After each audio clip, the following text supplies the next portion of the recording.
Hello दोस्तों, कैसे हो आप। वेलकम बैक माय चैनल भक्ति वाइब्स ओनली में आपका स्वागत है। आज हम बात करेंगे वीडियो में कि किसी का हक खाने वाले का या अधिकार छीनने वालों का क्या नरक में जगह मिलती है उनको या स्वर्ग में मिलती है, और अंत में मृत्यु के बाद उनके साथ क्या होता है। तो आज हम इस वीडियो में ये पूरा का पूरा विस्तार जानेंगे, तो वीडियो को एंड तक ज़रूर देखें। दोस्तों देखिए, भाई का अधिकार छीनने वालों के लिए भगवान का सबसे बड़ा न्याय प्यारे भक्तों का न्याय देर से सही पर अचूक होता है।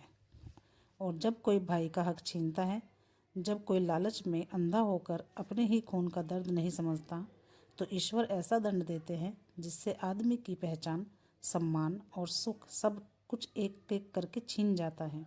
शास्त्रों में लिखा है, अपने ही भाई से अन्याय करना, उसके घर में सुख पहले आ तो जाता है और पैसा भी आता है, लेकिन अंत में उसका अपना ही बनाया हुआ संसार ढह जाता है। तो इसका असर इतना गहरा होता है कि जिसने भी यह कथा सुनी उसके मन में श्रद्धा दोनों जाग उठे हैं, क्योंकि भगवान का न्याय इतना सटीक और अचूक होता है। जो किसी का अधिकार छीनने वाले को सीधा उसका फल भोगना पड़ता है। तो प्रेम और श्रद्धा से बोलिए कि पहले की बात है, एक समृद्ध नगर में दो भाई रहते थे। बड़े भाई का नाम रामदास तथा छोटे भाई का नाम श्यामदास था। उनके पिता एक धनी व्यापारी थे, जिन्होंने अपने जीवन भर में अथाह संपत्ति अर्जित की थी। जब पिता के देहांत का समय आया तो उन्होंने अपनी सारी संपत्ति दोनों पुत्रों को बराबर बांटने का निश्चय किया। बड़ा पुत्र रामदास अत्यंत ही सरल स्वभाव का था और हमेशा भगवान की भक्ति में लगा रहता था। प्रतिदिन जल्दी उठ करके वह स्नान करने जाता और मंदिर में घंटों बैठकर प्रभु का नाम स्मरण करता। उसकी पत्नी सीता भी धर्मपरायण स्त्री थी। दोनों का जीवन बहुत ही संतोषमयी था। रामदास की व्यापार में रुचि कम थी, परंतु पिता की आज्ञा मानकर वह दुकान संभालता था। श्यामदास बिल्कुल विपरीत स्वभाव का था। उसके मन में धन संचय की अधिक लालसा थी। वह रात दिन व्यापार के नए नए उपाय सोचता। उसकी पत्नी भी उसी के समान लोभी स्वभाव की थी। दोनों मिलकर केवल धन को बढ़ाने की ही योजना बनाते रहते थे। जब पिताजी का श्राद्ध काम संपन्न हुआ तो दोनों भाइयों ने संपत्ति का बंटवारा कर लिया। दुकान, घर, जमीन, धन सब कुछ बांटकर आपस में बांट लिया। रामदास ने अपना हिस्सा प्राप्त करके संतोष व्यक्त किया, भगवान को धन्यवाद दिया, परंतु श्यामदास के मन में ईर्ष्या की ज्वाला धड़कने लगी। वह सोचता कि यदि सारी संपत्ति उसे ही मिल जाए तो वह नगर का सबसे बड़ा व्यापारी बन जाएगा। और रामदास अपने व्यापार में लगा रहा। कुछ महीने बीतते गए। उसकी दुकान में ग्राहक आते और ईमानदारी से व्यवहार करते। लाभ कम होता परंतु उसका मन प्रसन्न रहता। वह जो भी कुछ कमाता उसमें से 10वां हिस्सा गरीबों में बांट देता। सदैव साधु संतों का आना जाना लगा रहता। श्यामदास की भी व्यापार में तेज होने लगा, लेकिन छल कपट और ग्राहकों को ठगना, माप तोल में कमी करना, मिलावट मिलाना से उसका धन तो बढ़ता गया, पर कुटिल विचार उनके मन में आने लगे। वह सोचने लगा, रामदास की संपत्ति भी यानी उसके बड़े भाई की संपत्ति भी उसी के हाथ में आ जाए तो कितना अच्छा होगा। वह रात दिन उसी चिंता में डूबा रहता। एक दिन वह अपने भाई रामदास के घर गया और बोला, भ्राताश्री, हम दोनों एक ही माता पिता की संतान हैं।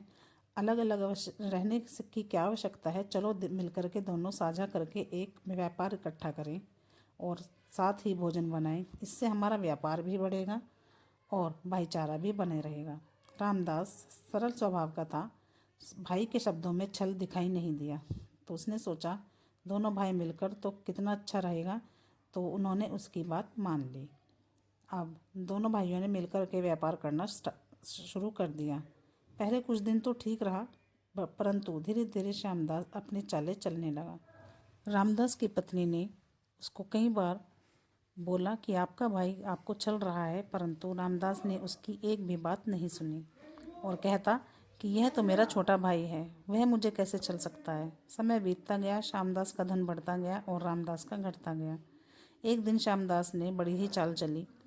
उसने नगर के कोतवाल को धन देकर अपनी ओर मिला लिया और एक झूठा दस्तावेज तैयार कराया। पिता ने अपनी सारी संपत्ति केवल श्यामदास को ही दी, रामदास को कुछ नहीं। ऐसा करके उसने यह दस्तावेज रामदास के सामने पेश किया। अब तक मैंने आपको पिताजी की बदौलत अपने साथ रखा, यह मेरी दया थी। अब आप मेरे घर से चले जाइए। यह सुनकर रामदास सन्न रह गया। विश्वास ही नहीं हुआ कि उसका छोटा भाई इतना प्रेम दिखाने वाला इतना नीच कैसे हो सकता है। दस्तावेज और कोतवाल भी इसके साक्षी हैं। कोतवाल ने दस्तावेज देखे और उसको घर से जाने के लिए कह दिया। रामदास अपने बच्चों को लेकर के घर से चला गया। उसके 2 बच्चे भूख से बिलबिला रहे थे। उनके पास तन पर वस्त्र भी नहीं थे, तो उन्होंने एक मंदिर की शरण में रहने लगे। वहाँ मजदूरी की और अपने परिवार का पेट कुछ दिन पाला। सीता भी यानी रामदास की पत्नी भी घरों में काम करने लगी, परंतु मन में उनके संतोष था। इधर श्यामदास को इतनी सब कुछ मिलने के बाद भी संतोष नहीं था। उसकी रातों की नींद उड़ गई थी। घर में कभी भी शांति नहीं रहती थी। तो धीरे धीरे श्यामदास यानी छोटा वाला भाई अचानक बीमार पड़ने लगा और उसका शरीर जर्जर होता चला गया। उसकी जो कमला उसकी पत्नी थी वह भी वृद्ध जैसी दिखने लगी थी। कई वैद्यों को बुलाया गया, लेकिन उसको जरा भी आराम नहीं लगा। उसकी आंखें, शरीर बहुत जर्जर हो गया था। तब उसको याद आया सपने में कि उसने अपने भाई को छला है। उसने अपने भाई से अंत में जाकर के जैसे ही माफ़ी मांगी और उनको ससम्मान घर वापस ले आया। क्षमा मांगने पर भाई ने छोटे भाई को क्षमा कर दिया और उसका हक भी उसको मिल गया।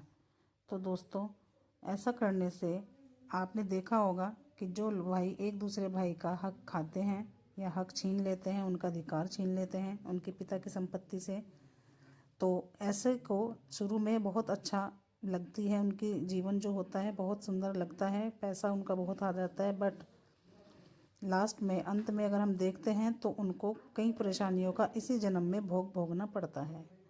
तो दोस्तों, किसी का भी, भाई का छोड़िए, आप किसी भी का भी अधिकार या जिसका जो हक है उसको अवश्य दें।